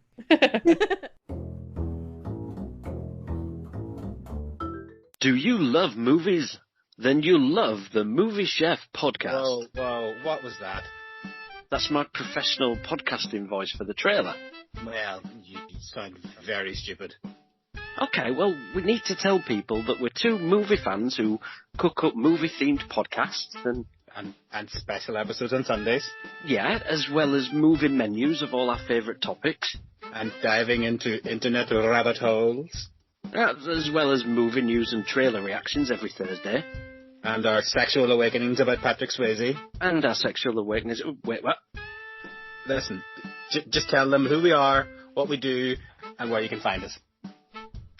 The Movie Chef Podcast, where we make a meal out of movies. Find us on Apple, Spotify, Anchor, and more. Better? No. Are we on to high points and low points already? Sure. I think so. I'll go first. My high point is probably Barb giving the kid alcohol. Like, repeatedly, like pouring it down his mouth. He's not looking like he's really enjoying it, and she makes him drink at least 3 big gulpfuls. And the missing girl's dad is just kind of watching, and he's just like, well, I guess kids will be kids. Given this kid is literally 8 years old, and she's feeding him booze. And she's like, I think he's schnockered. In terms of low point, this took so long and barely anything happened. So again, I'm going to just narrow that down to say the pacing was not my friend. I guess I just expect more stuff to happen in horror movies. It wasn't what I expected, so I had a hard time getting into it, and I didn't appreciate that it was trying to be a slow burn because I didn't find there was any tension in it. So I was just watching these people constantly entering and exiting buildings. And I'm just like, when does a thing happen? But all that to say, I always appreciate the movies more after we've talked about it a little bit, because you tell me things that I don't realize when I'm watching it. So knowing that it was so innovative, I should give it more credit for what it was. Yeah. I think my high point is Jess. I just like how she knows what she wants and she's not gonna let her dick of a boyfriend bring her down. And I was very iffy on her, like I said at first. I was like, she came in at an 11 and everyone else is at like a 4, but it evened out, and I thought she was really good, and I liked her as a heroine. I think my low point, I don't even know. I don't know what my low point was. I mean, the phone calls were really upsetting. They were really disturbing. It's not like a low point in that it was bad. It was just a low point in that they were really disturbing. I'm trying to decide if I should do a real high point or a funny high point. My Both. funny high point is Claire's boyfriend, the missing girl's boyfriend, is always wearing this really large fur jacket. Yes. Also, when they first introduce him, he's playing hockey, and I was like, in case you forgot this was a Canadian movie, here's the hockey scene. And then he puts on his giant fur jacket and is like, I'm gonna find Claire. And I was like, I love this man and his massive fur coat. This hockey-playing townie that they all like. Terrifying. He was great. Goalie. Yeah.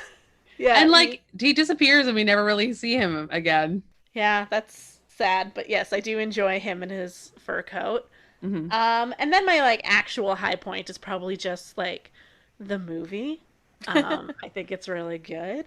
But I do love, like, again, I keep doing the eye thing with like the peering the eye through the door frame. I just think that shot is so good. It's so scary. Like it's fantastic. Well done on them. And then my low points, let me try to think of one. I guess my low points is sort of the dated, not so great joke that Barb makes at the beginning when after they get the creepy calls, Claire is like, we should be taking this seriously because a girl in town got raped last week, which, yes, you should be taking this seriously. Claire is correct. And then Barb kind of replies with, you can't rape a townie, which, not fantastic. Maybe are we assuming that Claire is a townie? I don't think she is. I think she's just a decent person. Yeah, a good human being concerned about the well-being of all women, and I think Barb is a combination of 70s humor attitudes and bitchy not giving a fuck, and that leads to that kind of uncomfortable moment, and it just makes you like Barb that tiny bit less. I assume it's just of the time. Attitudes were very different about these things in the 70s, but at least Claire brings it up. At least someone cares about that poor girl. Yeah. And I do say that I'm not excusing the joke in any way, but I love that in the 70s, she prefaces it with darling. Yes. Like, that's just, it's so classy. And then she says the rest of the words and it ruins it. But I want to bring darling back. That's all. Let's do that. You're also bringing waltzing back, so. Oh my God, I got to bring so many things back, you guys. I got so much work ahead of me. What decade are you going to be from now? Like, I told you I was born in the 20s. Darling, let's go for a waltz. Dance the Charleston. Just call you on my rotary phone. Extra, read all about it. Quotes. My favorite quote. This is like right off the top. Barb I think says, I know what it is. You're a real gold-plated whore, mother. Yes. That was amazing. I had to rewind it. I'm like, did she actually say that to her mother? Yeah. Kind of sounds like her mom deserves it. She's like shacking up with a new dude and kicking her out of the house for Christmas, which is pretty terrible. I mean, I think we see where Barb gets her drinking and self-destructive attitude from. Yeah. Her gold-plated whore of a mother. It was fantastic. I knew that was going to be your quote. Thank you. I loved it. I put this as a quote. It's not really a quote, but it was so stupid when Claire is upstairs and she's aware that there's someone in the closet. And she's like, who is that? Who is that? Who is that? Who is that? And then she gets murdered. I'm like, bitch, if you think there's someone in your closet, leave. When Jen was doing her low point, I was thinking that should have been my low point. Just like that happened more than once where they were just going around being like, who's there? What's that? Who are you? Yeah. Like less asking, more getting out of there. Yeah, less hesitation, people. Nobody should be in your room. You're allowed to freak out. Yeah, like I know in that case with Claire, like they're having a party, there's lots of people in the house. Maybe she's like, "Oh, someone who's supposed to be in the house has wandered up into my bedroom and is hiding in my closet." Still not great, Claire. Still be upset, even if that's one of the boys from the frat house, especially if that's one of the boys from the frat house. Yeah. Like let's react with a little more urgency. Yeah. Another funny quote was Mrs. Mack, who said, "Jesus, I wouldn't wear this to have my liver out." It took me a second. I was like, I guess she's referencing surgery and a hospital, but all right. She has a couple of good ones too. I didn't get too many of Mrs. Mack because you gotta leave some mystery, but she also said, "These broads would hump the Leaning Tower of Pizza if they could get up there." I said pizza. Can I say it again? Nope, we're leaving pizza in. I mean, I did have pizza for lunch. Oh, sorry. And I think those are all the quotes I wrote down this time. I was gonna reference the fellatio thing, but I wrote literally the F, and I was like, I hate this joke. I'm not even gonna bring it up. Yep. So, and that's your quotes, ladies. Not much, but they're solid. For trivia, the budget was 620,000 estimated, and I couldn't find a specific number for the gross. I think it was around 4 million. I saw that floating around. It sounds like this movie had a bunch of different names, like Stranger in the House and Stop Me. Do you know anything about this, Jen? That's kind of confused. So I did see that. I think, okay, so from what I saw in that little mini documentary I watched that I mentioned earlier, was that when it was coming out in Canada, it was called Black Christmas, and the advertising campaign was like 12 days till Christmas, or like 12 days of Black Christmas and all this stuff. So there was a lot of really heavy marketing for it, and then when they released it in the US like later that year or the next year, they didn't do the same kind of thing, and I think that's where they have the different names, because they talked about how it was really successful in Canada, which is why it got picked up and distributed to the US later. Right. But it really flopped in the US because they didn't market it properly. So I think that's why they were trying different names and releasing it. And like, would you see a movie called Black Christmas, or would you see a movie called The Killer in the House? Is that what you said? The Stranger in the House, yeah. No. I also did see that they were worried that it would sound like a blaxploitation film. Oh. NBC was going to broadcast this movie for its primetime debut on January 28th, 1978. But they pulled the plug on it because it happened, that was 2 weeks after the Florida State sorority house attack that Ted Bundy killed 2 women and left 3 more injured. So that happened just 2 weeks before it was supposed to air. So they probably smartly pulled the plug on that one. That is a good call. And also, like, that kind of just aligned in my head that this movie even predates Ted Bundy. It was the first seasonal horror movie. So that's kind of cool. If anyone was wondering, it's apparently the sea turtle that can have sex for 3 days straight. So thank you, Barb. Oh, right. Wasn't wondering, but all right. Well, now you know. Apparently, one of the inspirations for this was the Canadian serial killer Wayne Bowden, who's otherwise known as the vampire rapist.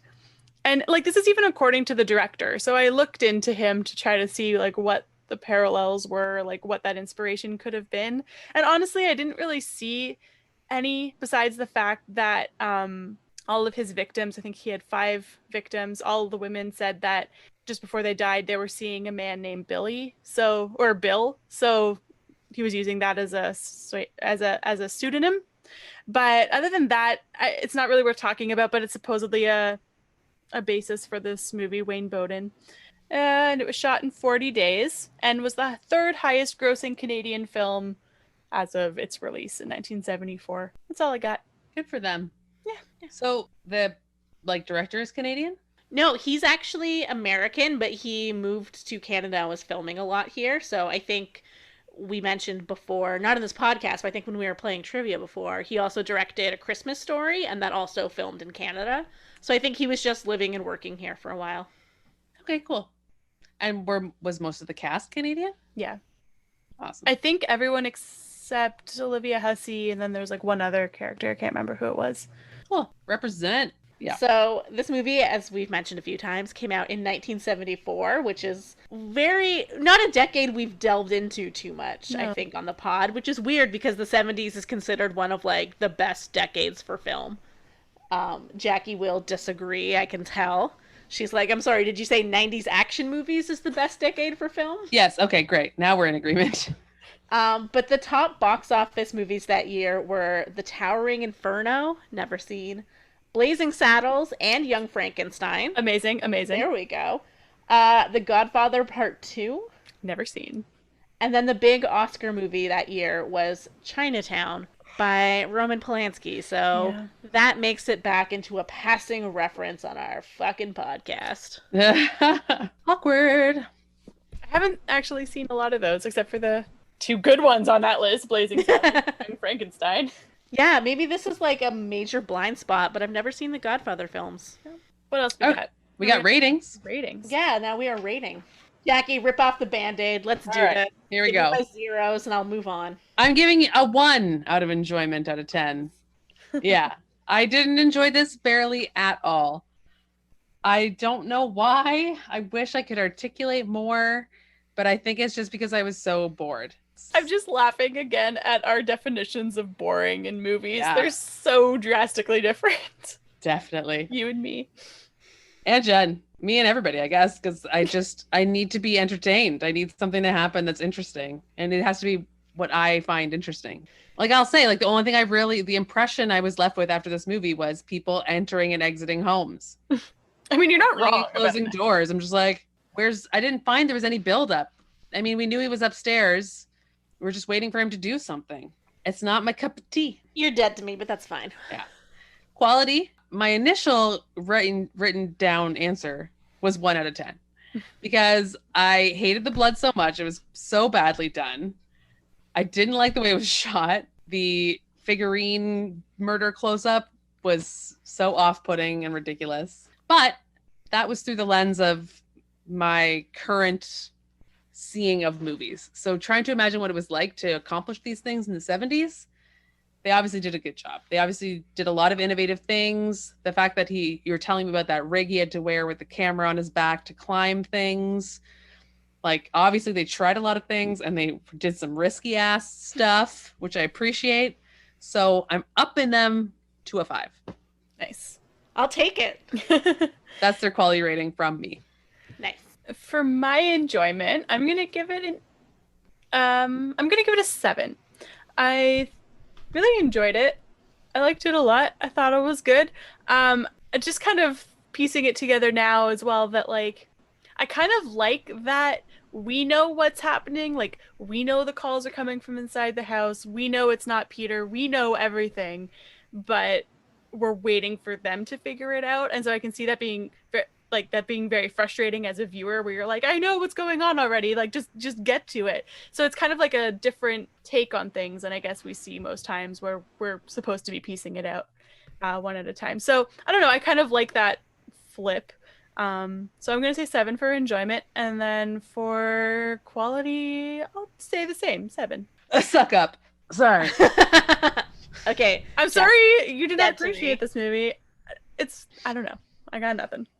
I mean, to the surprise of no one, this one is 10s across the board for me. This is genuinely one of my faves. Like, I love this movie so much. It can do no wrong. Jackie, you and I will never agree on the horror points. But I just, like, genuinely, this is one of my favorite movies. Like, I love it so much. It's perfect. I would not change a thing. Even the things that aren't perfect are perfect. Yep. I like it. I like that it was in your childhood. It probably influenced a lot of the way you saw movies. Seeing old movies probably gave you a distinct appreciation for older movies, where I have the opposite problem. Yeah, I wouldn't have pegged this as one of your favorites, so it's kind of interesting to me that it is. Really? Oh. Well, I think it's like, I mean, we were comparing it to a lot of slashers because it was kind of one of the first, but I think it does things a lot better than some of the others. Like, maybe this is blasphemous. I think it's a better movie than Halloween. I think it's just, I think it does the slasher thing so well, and I think a lot of movies don't do it as well. I've told you I've never seen Halloween, right? I will remedy that next Halloween. This comes as a surprise to no one. It's been a long time since I've seen it. Yeah. What about the friendometer? I'm green. I'm fine. I got nothing against either of you today. I'm super green. I like being in the middle of situation. But I mean, me and Austin are pretty green. Let's see about Jackie. You got to give me a color. No, Red, it's fine. yellow. You're green. I'm not taking it personally. I just know that I have to find. I gotta crack you. She bumped into yellow. Don't be nice. This is green to yellow. I'm like, she's got to be right on the borderline. Fine, you're a soft green, but like, I just take it as a challenge. Like, I'll get her next time. I love that you think that, and I wish you luck because I would love it if you could find one of these that I like really want to watch. I believe in you. I think you can do it. I don't know what it is, and I have no idea how you'll find it, but I think it's got to be out there somewhere. It is. We'll get there. But yeah. So what's our next Christmas pick, Jackie? Oh no! Oh no! I was supposed to pick a movie. Christmas pick. Jackie, Christmas. But I thought we've all seen Die Hard. No. Wait, didn't I make you watch it? No. Wait. Didn't you watch it on TV last year? I've seen like 2 scenes from Die Hard. I also genuinely thought you had watched it, and we were just going to watch it again for fun. But you actually haven't seen Die Hard? I've seen like maybe 20 minutes of it. It's Die Hard, baby! We're watching Die Hard! This is going to be amazing. Oh, no. I just realized you guys are going to rip it apart, and I'm going to cry. I love Die Hard so much. Yeah, I can't handle Die Hard criticism. Oh, man. For a minute, it was the best moment of your life, and then it just crashed right down. This is going to be so bad. I'm warning you, our listeners, everyone, I'm going to get hella defensive immediately. It's going to be very personal, and it's going to get rough. It's going to be red friendometer if you say one word against Die Hard. Like, I'm going to close the laptop and walk away. So thanks for listening. Next week we're going to be talking about Die Hard, keeping the Christmas season going. You can follow us on Twitter at I Hate Your Taste or on Instagram at Hate Your Taste Pod. We also have a website that's IHateYourTasteInMovies.wordpress.com, and there's links there to our merch. Please, please, please leave us a review on iTunes or Apple Podcasts. It really helps with the algorithm. We're having a lot of fun doing this, and we hope you're enjoying it. So thanks for listening. Bye.